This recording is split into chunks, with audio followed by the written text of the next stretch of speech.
Les demandes d'aide en raison de perte de logement explosent dans la région. Candide Beauvais, qui travaille à la municipalité de Rouyn-Noranda, témoigne. La situation, elle est préoccupante. Là, on a par le passé là, dénoté environ 5 à 10 à 12 contrats d'entreposage par année. Cette année, en 2023, l'année n'est pas terminée et on a 22 contrats d'entreposage de signés jusqu'à maintenant. Rouyn-Noranda est l'une des seules municipalités à offrir le service d'entreposage dans la région et les causes de cet entreposage sont souvent la pénurie de logements, la hausse abusive et les rénovictions. Ça amène aussi des peurs, des craintes, là. Des peurs qui s'expriment aussi par une augmentation des demandes d'aide psychologique, sans parler explicitement de stress en lien avec la perte de logement. Les intervenants de la ligne Info Sociale au CISAT se disent de plus en plus sollicités pour des situations de détresse comme lors d'une expulsion. C'est vraiment de répondre à des gens qui ont une détresse psychologique, un besoin psychosocial ou des difficultés ou des problèmes de santé mentale.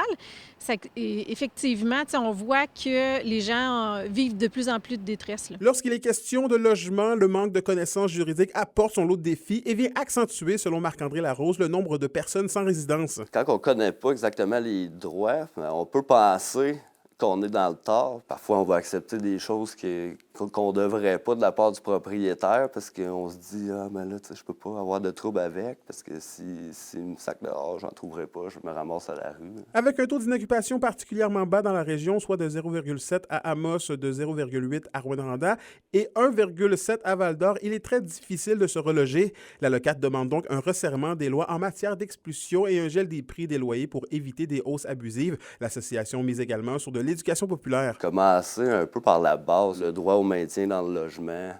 C'est quoi les délais pour les évictions, les reprises de logement? C'est quoi les causes qu'un propriétaire peut invoquer pour faire ces reprises de logement-là? La ville de Rouyn-Noranda prend au sérieux la situation. Nous, on est en contact avec les organismes communautaires. On est également en contact avec l'Office municipal d'habitation qui, elle, a un service d'aide à la recherche de logement depuis le mois de mai dernier. Il faut connaître les ressources qui sont mises à notre disposition. Donc, je pense qu'on a tous et chacun le devoir de transmettre ces informations-là aux personnes qui en ont besoin. Donc, ça, c'est le point de départ. Anthony Dallaire pour RNC Nouvelles.